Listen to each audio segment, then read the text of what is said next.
Here we are on YouTube. Hey guys, welcome. It is Tuesday. It is February. The first full week of February has passed. We're closing on Valentine's Day. It's the 10th of February, 2026, and we've had some pretty interesting and exciting webinars the past few weeks, and a number of fantastic discussions. I don't want to draw this opening out too much longer, but I would say last week, or rather 2 weeks ago, we had a very interesting conversation after the class was over about networking. And it led us to a topic that's something that Mr. Handyman himself, Mr. Handyman Dan, his name's Gerald, but his nickname, I'll let him tell you the whole thing. His nickname is the Handyman Dan, and I was discussing this with Handyman last fall about doing some sort of class on networking, and not just like how to network, but on the idea and the concept of how to build network cables for the show. So what I want to do, I have to change my screen to share. Let me see, that's not the right one. Is it this one? Nope, that's not that one.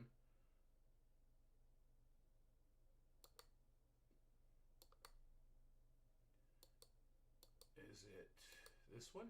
No. Is it this one? No. I don't know which. Oh, here it is. There it is. There we go. I got it. By having too many screens. I do have too many. Well, because I'm doing it in OBS Studios. So. Everyone watch the little chihuahua chase his tail. It's Clive looking, trying to find his monitor. Hang on a second. I do have to reshare it with a different monitor. There we go. I'm trying to get this on here so that people on YouTube can see us. So there's Handyman there. You guys couldn't see this before, but there's Handyman there. And so what I want to do tonight is I want to discuss networking cables or Cat5 or whatever it is that we use in the hobby, and Handyman has offered to do, because I don't have the paraphernalia to do this anymore, but Handyman does. So let's walk through what a basic network cable is, Mr. Handyman Dan, and take it from here. You're going to walk us through building a network cable and the best way to go about doing it, or some of the ways that you found have been the most useful to you. Okay, I'll go ahead, stop sharing screen. You're welcome to share screen, and you can take it from here. Okay. Well, good evening, everybody. And so, thank you, Clyde, for having me. I felt like I wanted to give back a little bit. Oops, wait a minute. It's not that button. It's this button. All right, can y'all see that? Can you see that overhead view? Ooh, that's fancy stuff. Okay, I just wanted to give back to the community, because I've been with PPD probably. I had what, 2020 or something like that? We Yes. went from having a handful of people to quite a few. And I've been on the receiving end. I've learned a lot from these guys, and always willing to help. So I wanted to give back. And I know this is a touchy subject with some people, but just so you know, I'm an electrician by trade. I've been doing electrical work for over 30 years. And the same goes for networking. I've been making cables, since the 90s. Okay. And to my knowledge, I've never had one failure. Okay. Any cable that I've ever made failed. Okay. That I'm aware of. Okay. And I say that lightly because it could be. The differences, most of the differences you find is in the material. So I kind of look at it like this. If you're comfortable in this hobby, if you're comfortable in your skills to make a network cable, then you'll be successful. I mean, I'm pretty sure you'll be successful. Okay. If you develop your own process, I've developed my own. Okay. And it's worked for me for years. Is it the only way to make a cable? Of course not. I'm sure there's other people in here that can have a different idea or a different method, and what works for you, that's fine. Okay, I'm just sharing. This is from the Book of Dan, Handyman Dan. That's me. Okay, and this has always served me well. So what you see on the screen right here is this is just a short piece of cable that I wanted to change the connector on this end, because one of the things that drives me bonkers about a network cable is that little booger right there. The lock, a lot of times the locks will break off. Okay. Now I can't tell you where this cable came from. I got a box full of Cat 5 and Cat 6 and 7 or whatever. I don't remember. But I've already replaced it on one end, and I wanted to replace it on this end. Okay. And the other cable, just so you know, this is an outdoor rated cable. Okay. And the way you know it is, well, I know it because I bought it, but one way to look at it is it's got a gel in it. Okay. And that helps preserve the cable from the elements. Okay. It makes it last. And so it's got that nasty kind of gel on it, right? I use this type. I've probably got, I don't know, 5,000 or 6,000 feet of this stuff that I use in my show. Okay. That's all I've ever really used because it's outdoors. Now, it's not as limber as some of the other cables. Okay. And so it does get kind of irritating sometimes, especially when it's cold, because it's kind of got a hard jacket or whatever. But it's durable. Okay. And that's the big thing. Because a lot of times, and I'm sure everybody else has done it too, when you're walking around, even in your own show, you step on your cables and that kind of stuff. And so you ain't got to really worry about these. You can step on them. They're durable. And so, and again, they're rated for outdoors. So, but that's the two types. Now I use this type with a soft jacket and whatnot, of course, for controller builds. Okay. And so I'll make my own little 6-inch. Do I buy something? Yeah, I do.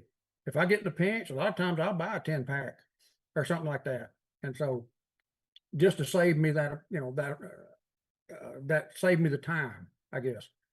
Okay. From a longevity standpoint, again, what you see and what I've experienced in terms of failure is the connectors, aside from damage, the connectors will get corrosion. Okay. And you get intermittent connectivity. Okay. The interesting thing is these same connectors are the same ones that they use on the pre-made ones. Okay. They're all made overseas. Okay. So it's the same material. Okay. So it really comes down to the technique. And so that being said, let me make one for you, and I'll kind of walk you through how I do it. Let me cut that off. Now this is a tool you can get from if anybody's interested. It's in Monoprice. It's a multi-tool. It's got a couple of different dies on it for certain kinds of cable. One of the things you want to pay attention to, especially when you're using a tool like this, is there's an adjustment right here for the depth of this cut. This is what you score your insulation with, and if you cut too deep, you'll cut into the conductor. So you have to be careful not to cut into the conductor, because that'll be a weak point or a failure.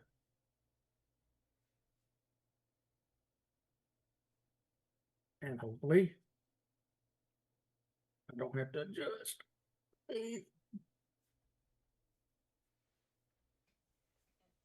You're out of view there, handyman. Hang on, I'm trying to see it. I'm old. I can't see the adjuster. That's it. There we go.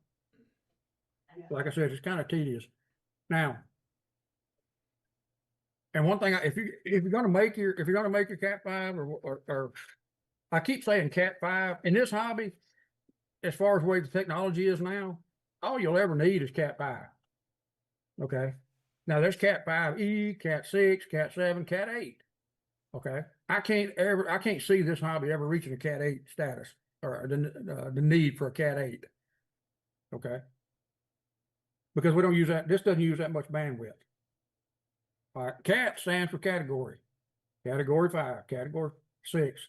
And that has to do with the material and the makeup of the cable. All right, twisted pair. It's important too, the twist in it running the length of the cable matters in data transmission. And so shielding versus unshielded. I mean, I use unshielded. Well, actually I use both. And so I have some Cat 6 that's shielded, but it's not necessary. At least not that I found yet. And so the only issue I've had with a Cat 5 cable that I can remember, and you can mark this down, don't run a network cable too close to a ballast in a fluorescent light, because it won't work. A ballast generates a field of energy that interrupts the data transmission. You won't even get a link in some cases, depending on the ballast. All right, so what I do, we're not really talking about the connector, sorry. These are pass-through. Okay, what that means is I'm going to insert the conductors into this end, and they're going to come all the way out. Okay. And the reason I use these is because otherwise you have this much area to work in.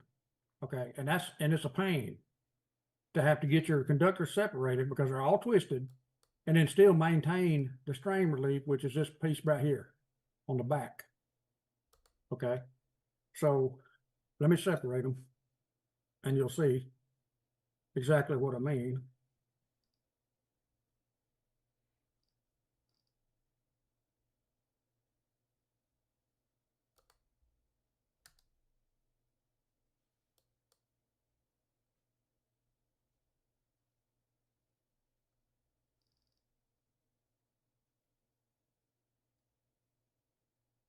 You know, fun fact for you, I'm colorblind, and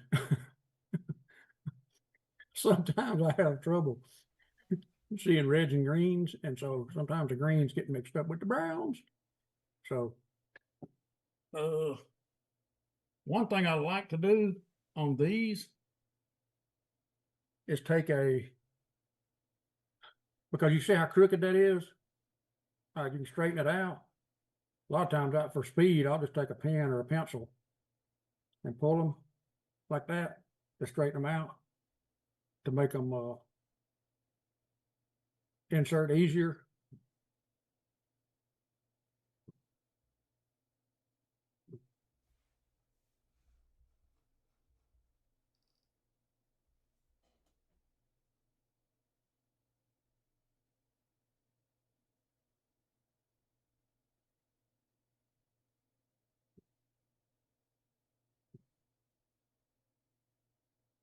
Now, once these are separated, then you can go to insert.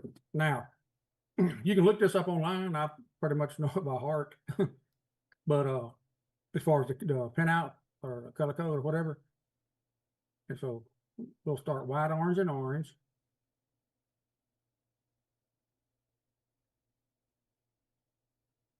So you see that? That came through right there. And so that leaves you a little bit more room to play with. So the key is the pass-through. That's correct. And so, and there's something else when I get to the end, I'll show you. So, orange, orange, white, green.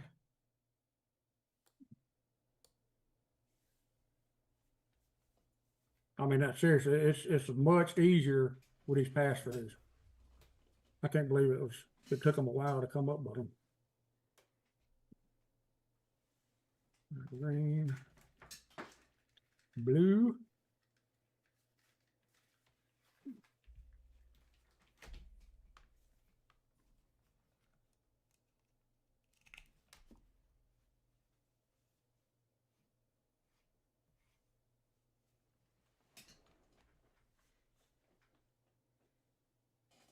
White, blue.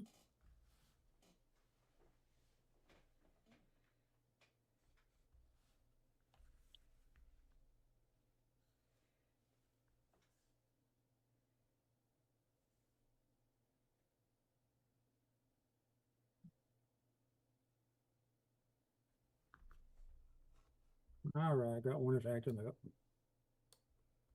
Come here, you. There we go.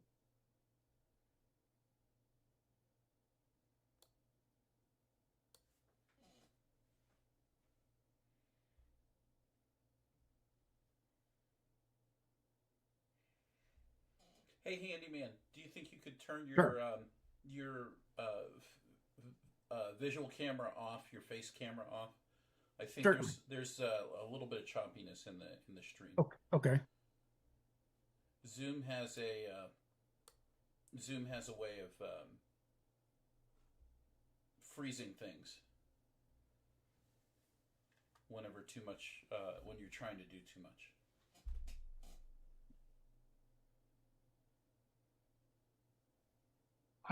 There we Yep, go. you got it. Good job.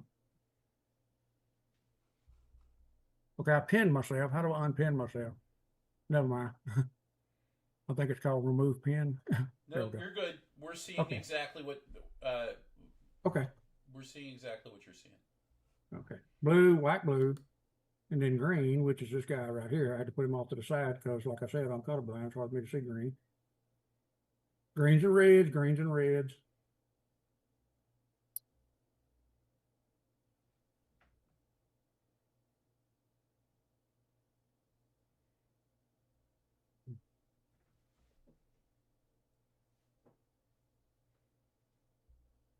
Come to Papa. There we go.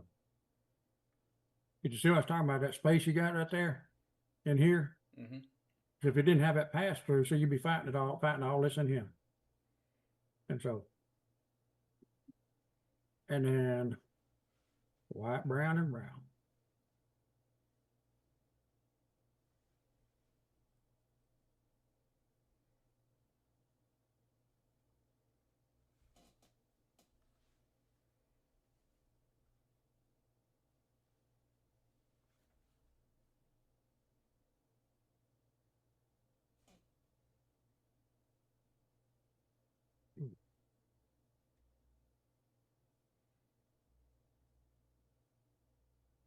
And brown.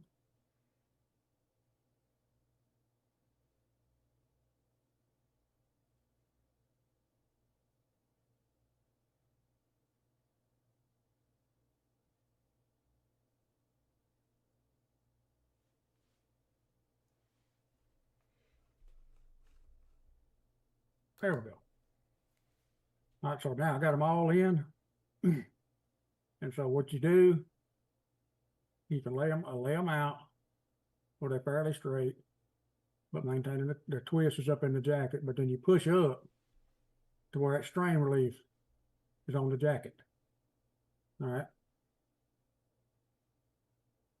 Now, trust your crimpers. You can cut them first, or you can wait. But I'm gonna crimp them first.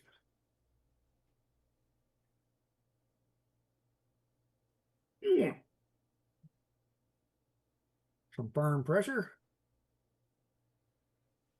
Do what they call the push-pull check. Always make sure. All right. She's I secure. always called it a tug test. Yeah. We used to call it push-pull because I came from the automotive industry.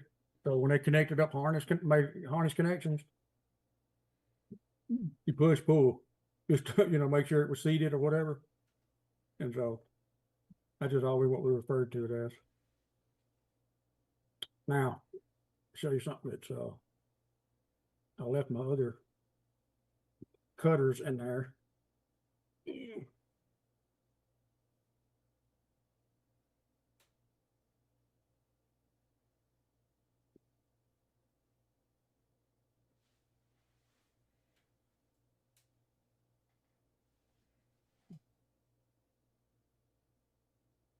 Dang it.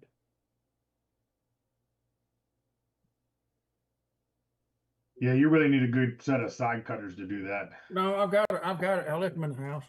I'm out in the shop. Ah, see, unprepared. Yes, Well, I know. so the way I see it is this is what the hobbyists are going to try to do whenever they Oh, yeah. first go. Yeah, I mean, Actually, on the back set of your crimpers, that razor blade might be better because it looks like it's pretty close to the edge. Hang on a second. No, the other ones. see the razor blade The, on your the ones that you just crimped. See how does it? No, the other ones. keep going only In the black Oh, circle. yeah. That looks like it's a lot closer to the edge. yeah, hold it up in front of the camera though. But hang on, I'm trying to check. Oh, make sure yep, yeah, I gotcha. Gotta make sure I ain't cutting the. I don't know if I'm gonna be able. I might be able to without cutting it. But normally I would use like Robert's talking about. I've got a small pair of cutters. There you go. I would assume that's what that tool's for. Could be. No, it can't be because I've had these for years, long before these things even came out. But it worked. Yeah, see, they make a crimp set for those pass throughs, and when you squeeze them, the razor Yeah. blade comes right on the outside and it does it all in one swift. Yeah, Yeah, you can get the fancy upgraded version. yeah. But for the average person that's looking to do a network cable, this is probably where you're going to start if you don't have the fancy tools for everything. Right. Lori said, "Can you please stay within camera? You're going out of framing." Yeah, I'm sorry. I'm trying to get this. I'm sorry. Sorry, Larry. Trying to get Lori this one said of those she's gonna keys. I come can't beat you see it because my head's so far back from it. And so See, making videos isn't easy. no, yeah. it's not. Hmm. It's a skill that Clyde had hair when he first started making videos. Mm-hmm. Yeah, the hair disappeared really quick. Yeah, I bet. What I was going to say, I don't know how clear this is. So everybody's annihilating me in chat right now for telling you to use that razor blade on the side. Okay, so the reason we use the razor blade on the side is because he doesn't have a good set of side cutters there, and the thing that he was trying to use is pretty much the same thing to cut the whole piece at one time as well. Yeah. So we're Yeah, doing, I've got a little bitty micro set that I use that I'll trim that off right there. Yeah. Because what I was going to say is what you need to do is look at it. And you the camera's not going to focus on it, I don't think. But you look at your conductors and make sure that they're not any strays or anything like that. Now, if you got a good pair of cutters, it'll cut it right off, and so you won't have to worry about it because you don't want it to short between it. But the option for the actual tool, there is a tool that actually has it built into it. Yes, that's yeah. We definitely like the pass through style versus the old school style. I'd say the old school style is pretty dead. it's frustrating, right? Yeah, It's exactly. frustrating. That's what I'm going to say. For this application, and so. So another person commented, and please keep in mind, everybody who's watching, please keep in mind, this isn't the one and only way to do it. This is just what works for Handyman Dan. Yep. And it's served him well for the past, at least the past 5 years that he's been doing his home show, and how many installs he's done on his own. I mean, yep. There are different methods for doing network cables. There are more expensive tools that you can buy. There are one of the comments in chat that I'm seeing that I saw roll up is how can you could never insert one wire at a time unless you used a pass through, and that's probably true. Most people will. Handyman, if you would demonstrate, most people would take the end of the uncut end, the one that's sitting on the desk still. Yeah, most people would usually untwist them and straighten them all out and put them all side by side and clip them to a length and then shove them in the end. and that's So I will say in handyman's defense, and I don't know if this is just an excuse, but 12 years ago, Clyde saw me make a network wire, and he thought it was the funniest thing because I do the same Mhm. thing that handyman does. I do one wire at a time. And I too am colorblind. And it's hard for me to tell the colors apart when I put them all together. So I have to do one at a time. And what I always do is I always separate the green and the brown. And I always put green to the left, brown to the right when I first start. So I don't get confused between those two colors and use the brown in place of the green, right? So I don't know if handyman does it one at a time like that just because that's how he learned how to do it, or if it's easier for him to tell the colors that way. But I do it the same exact way, and I do know that the easy way is to shove them all in at one time. But it's hard for me once I lay all those colors together. It's hard for me to understand the difference between the green stripe, brown stripe, and that always got me. So 100%, 100%, and that's what I was getting to is the fact that once you have all of them cut to an equal length, and you're doing it on the non-pass through style, and you have them all bunched side by side, they do jump around, and I mean as you go to shove them into a non-pass through style, you're going to run into a little bit of jamming it into get it into the right spot. So that's why doing the pass throughs 100%. If and if I were to make cables, and my recommendation is that this is something that I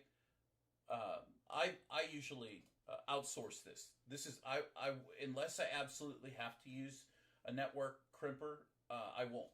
I have plenty of cables, but at the same token, you do need to know how to do this in the event that you need a very specific cable that you can't just go and buy. Um, so, but specifically, like Handyman's doing right now, he's kind of setting them up in order, and this Yeah, is I'm demonstrating. I'm just while you're talking, I'm demonstrating what this is the. I'm setting it up for using like a non-pass through to kind of reiterate what they were saying. It's absolutely a pain. The old style versus the new style. Now, granted, this is how I used to have to do it because I didn't have any pass throughs. right, right. But just showing it by example, you have to get them. You have to get them all flared out. Then you got to get them nice and flat and straight, and then after you get them flat and straight and lined up, you have to trim a perfectly straight edge so that you have to put them so you can shove them into the connector. Right, and not to mention the blue, white, blue.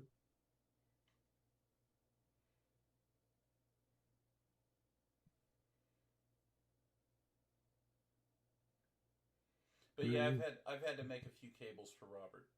Oh yeah.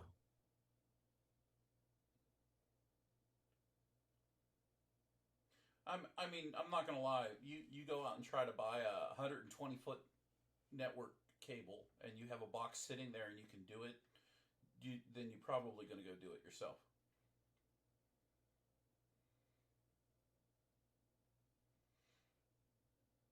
Green. Give me 1 second. Green.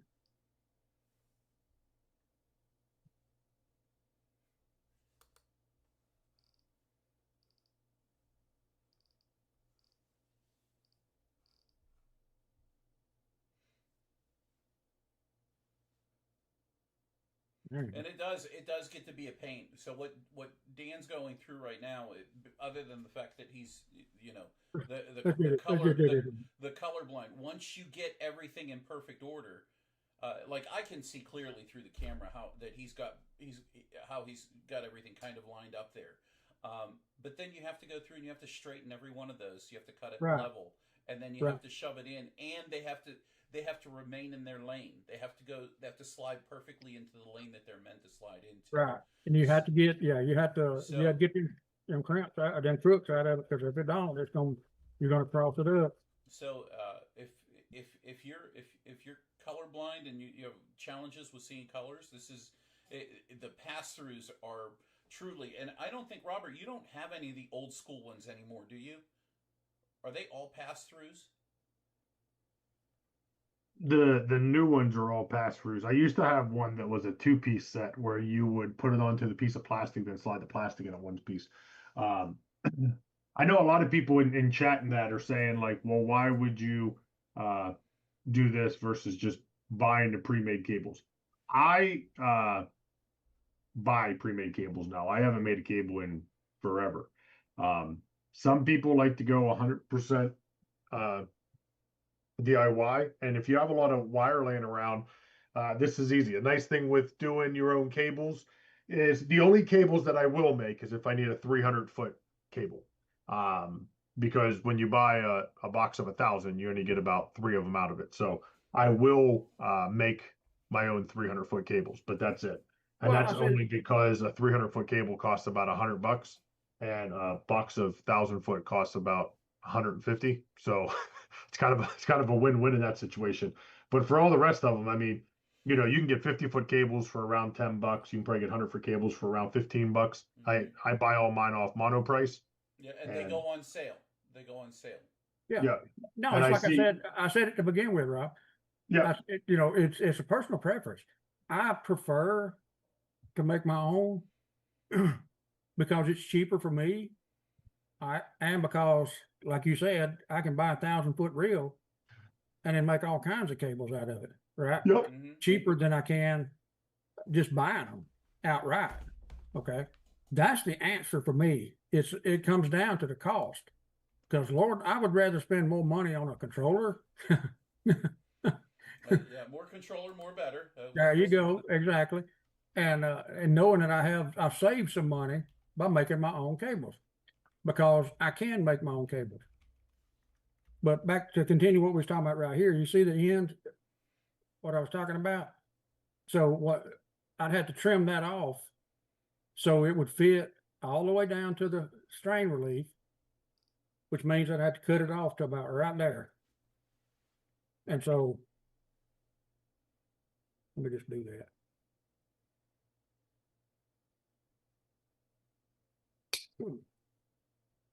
See that right there is what you're dealing with now. Okay, and pushing that in is a pain because they're staying in their lane. They got to be fanned out. And the colors can't swap. I mean, like I said, that's the old method. I can still do it, but as long as I've got these, I'll be using these. Right. These are pass-throughs. So one of the things that I'll mention is the time it takes. Like just watching Handyman while we've been, you know, having that little bit of sidebar conversation as he was setting that up. The time that it takes, you could be making these cables if you're concerned about saving as much money and watching the funds, because I understand if there's anybody that understands wanting to get more out of their dollar, then like I DIY'd everything. I made my own extension cords. I would never have bought an extension cord back in the day. So if I made a prop, I had to build all the extension cords just for that prop. And so it is time investment. But then after a while, you start realizing, okay, what's my actual time investment to do these certain things? So if you have the time and you want to sit there, maybe you want to do the network cables for your show, you can do it while you're watching TV. But the nice thing is the pass-throughs. Those pass-throughs are really incredible. Handyman, do you buy a specific brand of them or? No, it's not a specific brand. Whatever's on sale, and again, most of the stuff comes from China anyway. And so I look. It comes down again to the cost. But I mean, there are certain flags, red flags. But I have a tendency to look at the reviews and ratings and whatnot on a specific brand. And so this particular brand is P-Tech Tool. Okay. And of course, anybody can do best quality. Okay. But it's a pack of 100, probably what, $15, $20, 20, I don't know. I don't think quite yet. Maybe that. If that. Like I said, it's not very much. Now, have you gotten any that have worked and then others that haven't worked before? As far as cable ends? I've never gotten one that didn't work. It's like I said, it all comes down to the material. Uh, but I haven't had anything so far. So I had to, I'll be honest. If you do the non pass throughs, I've had more than my fair share of bad connector ends. That oh no just no no no no that, hold that on whenever you do the crimp, yeah it doesn't actuate, and you can look through and you can see that the cable is in the correct order. In your case, you like in my case, I mean, these are small wires. Having a magnifying glass to see through just to make sure you got the color correct in the correct order and it did it right. right. Only to find out that the connector didn't work right, like it didn't seat itself into the stranded threads. Oh yeah, you're talking about the little crimping piece in here Correct. that pierces. Yeah. Now what let me rephrase something. I have had a bad connector, not a pass through, but technically it wasn't the connector's fault, and it's because of that right there. Putting that in there and sliding them in there and getting it all ready, and then crimping it, only to find out that I had, a brown and a green swapped, or some crap like that. Mm-hmm. Something I did. Okay. But whenever it's a pass through, it's far less likely that you're going to have that happen. Oh, that's not going to happen at all, because I mean I can see it. Like I said, as long as I can distinguish that brown, I'm good. Because that's the only two in question are the greens and the browns. So in chat, James asked, does it matter if you use stranded or solid? You can use either. Solid has a better chance of breaking on you because solid's made more for a permanent situation. So most people that run solid will run that inside of their walls of their house or run it in chaseways up in businesses and things like that. Stranded is a lot more flexible and it'll last you a lot longer. I only use solid. Okay. Stranded is less common, I think. But yeah, you're talking about plenum cable or whatever. I've seen them, and they are a lot easier to deal with. Matter of fact, I just bought some right angle ones that I wanted for a controller, mm-hmm. and it's stranded. Okay, but it's only about this long, about 6 inches or whatever. Yeah, and so, but that's what I wanted. I needed that flexibility because, when you stick these things inside of the box, unless you got right angles on both ends, it's going to be sticking up. And I don't like putting the stresses on a connector when you plug them in. So in other words, if I had to plug it in on a controller, you plug it into a receiver, but then you got to close the lid, and so you end up pushing down on it. I don't like it. So I have a controller build that I let Robert borrow 2 years ago, and he was outside. He was able to connect to it just fine, and then went in. He closed the box, went inside, and did something, and came back out. And what was connected to my controller that he had borrowed wasn't working. And what we found out is the way the controller, where it sat, the jacket or the boot, that red boot that you have on your desktop there, was sticking up too tall, and it was pushing on the controller lid, the box lid. And so it was cutting off or breaking the network connection because it was sticking up too high from the board. And it put stress on the board. And so he made it work for the season. And so I ended up buying, just like what you said, I bought small, inexpensive, short connectors with shorty connector ends. So where you have the RJ45 connector, where those are the standard size that you have there, your pass-throughs, these ones were smaller. And they were meant to be that way by design. And so I replaced all of those in that controller build. And what a difference it made. I didn't have to worry about that issue of having the data cut off whenever that happened. And I wouldn't have known, because really only actually, that was my old controller. I used to sit on my front porch, and I don't think I closed the lid, but I never latched it. So I never noticed that there was a problem with it before. So you're getting a 90-degree angle. Sometimes those connectors, those type of connectors, are the shorter Cat 5 jacket connectors. Those are a must use in some of your controller builds. Yeah, absolutely. Now, you notice I didn't use that just now, but I had, I've got them and I'll use them, but depending on the use case. And so, I do recommend, if you're going to make your own cables, and chat's probably going to blow up with this statement, but at a minimum, that's a checker. All right. That checks your cable. It tells you continuity. Doesn't tell you if that cable's capable of such and such bandwidth. Okay. You have to have an oscilloscope and all kinds of test equipment for that.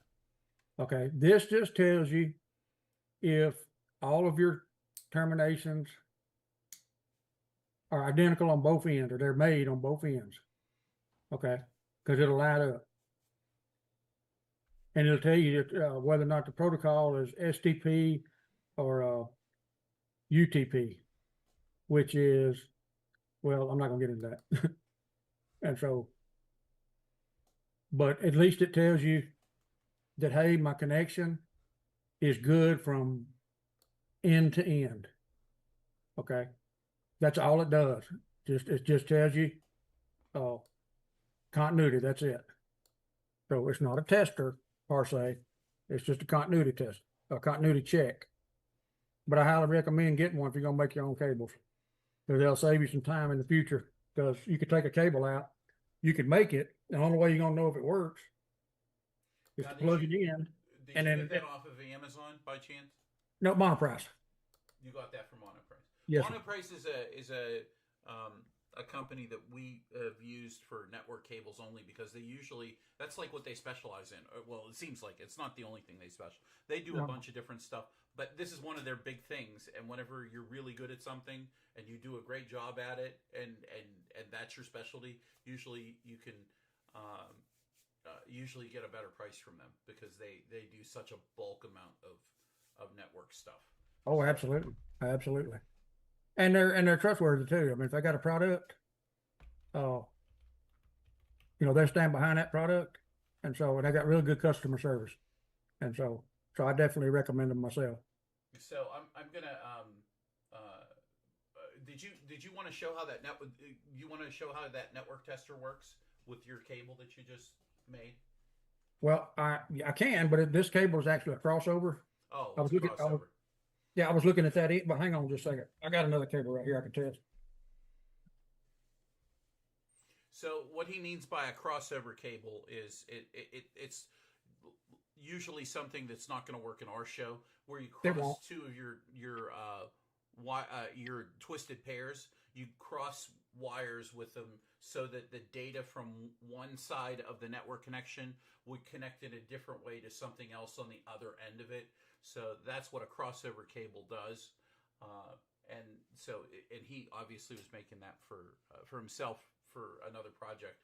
But in this instance, he's using a network cable that is a straight, what also might be called a patch cable, which is a straight pass through. And so you can see it bouncing, hopefully. Can you see it? Well, they're all lit up. Okay, that's how you know, is because you look at this chart right here. You got pins 1 through 8, and I'm sorry, these lights are really bright, and so you got pins 1 through 8, and they're lit up, and then the S is not. All right, because that's a different protocol, and you want to make sure this end is the same, no S, and pins 1 through 8. That's it. So how would, because all different testers do different things. Yours seems pretty simple. How do you? What would happen if they didn't match up? If it wasn't correct? It would blank out.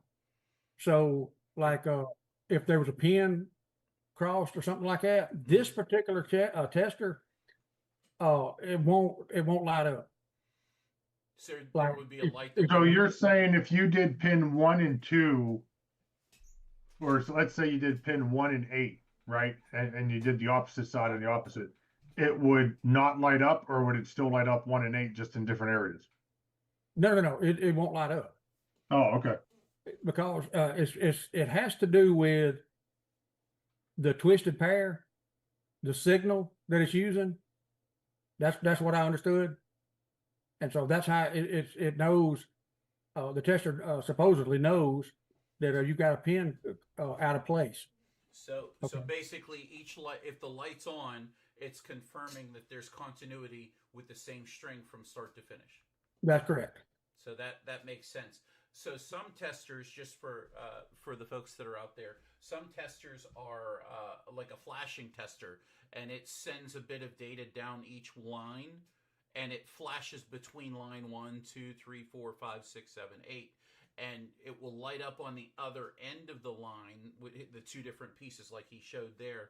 It would light up and flash an opposite number or an opposing number to say, oh, this is what it's has continuity with. And so if 1 lights up and the twos light up and the 3s light up, but if 4 lights up on the one piece and 5 lights up on the other one at the same time, then there's continuity between pin number 4 on the one side and pin number 5 on the other. So this isn't doing that test, it's just doing a straight continuity where it lights them up, and if it doesn't light them up, then there's a problem. That's correct. So it's not, I'm not into the that level of networking. As far as testing the proverbial capability. And so this is just like you said, it's just a straight through. And that's, because I already know that the color code. I mean, I already know the color code. And so as long as I get it right on both ends, okay, this is just confirming that I got them in the right position on the connector and that they're actually connected, of course. And so, but that's it. Just some sort of checker to confirm your work. That's all. Because if you don't, you'll be pulling your hair out trying to figure out, well, I made the cable, it's not working, and it could be a controller problem. It could be a receiver problem. You never know, right? Well, this is one thing, to me, it's one thing. When I make a cable, I can check it and I know it's good. When I put it out in the field, I know it's going to work. If I got if I've got a problem, then I know it's not with the cable. Now, granted, this past season was kind of unique for me because I ended up having a controller problem. I say it's a controller problem. I've narrowed it down to a controller problem, but I actually swapped the network cables just to confirm that I didn't have any rodents. I didn't see any damage on the cable, but I said, well, just a quick fix. I was going to swap the cables out with a known good one to see if the issue went away, and it didn't. And so that let me know that the cable was good because I took that same cable and plugged it into a known good one, and it worked. So I know it wasn't the cable. And so, but controllers can give you issues that just it boggles my mind. But well, handyman, I think you pretty much walked through everything. I think yes, sir. There's a huge slew of comments in the comment section. Again, there's more than one way in the hobby to accomplish things, and Yep. so and many people, we know a lot of people that are in the room right now, and it's great having you all, and we appreciate the level of participation. It's fantastic to see all the comments come in. Many people in the community already have their way of doing things, and it's up to you to figure out what it is that works for you. And there is no perfect answer for absolutely anybody until they've spent some time doing the things that they've walked through the hobby figuring out as they went along. I mean, I didn't. Back in 2013, I built my own controllers and I put them in plastic storage containers that didn't have rubber gasketed seals. And then if they sat out in the sun, the tops would crack on them and the rain could come pouring in. And I learned it's better to go buy an enclosure that is going to be more sun repellent than a plastic Sterilite container from Walmart for $3. And because my controllers were worth something, so you live and learn about a lot of things in the hobby, and then after a while you start getting better ideas on what it is that you want to accomplish, where you should focus more of your time with, and where you realize, hey, this is something I'm just gonna let somebody else take care of because I don't want to. I really don't have the mental. I don't want to do the mental gymnastics to do that. So for me, I'm a fan of buying network cables. Whenever they go on sale, 25 and 30-foot cables, if they go on sale, I'm picking up, like a 5-pack or a 10-pack of them. If like the last time I got them was probably like 3 years ago, right whenever I moved into the new house here, they were on sale for $4 a cable. They were pink and purple. And do you think I cared what color they were? No, not at all. There's pink cables running through my show, but the thing is that I wrap them up neatly at the end of the season.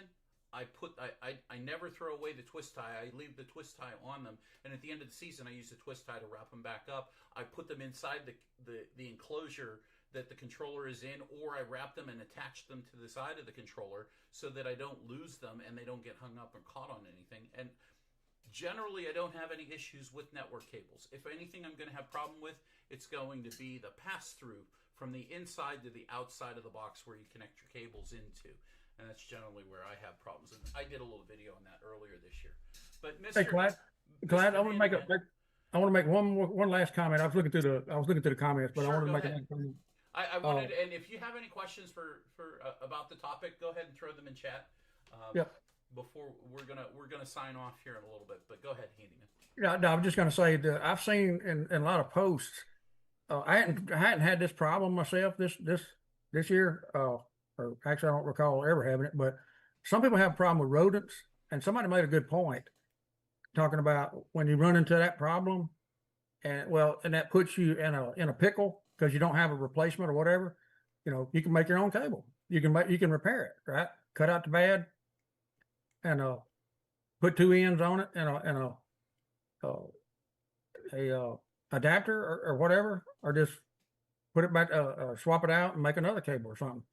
It's when you have rodent problems, it's nice to have a fix for it, right?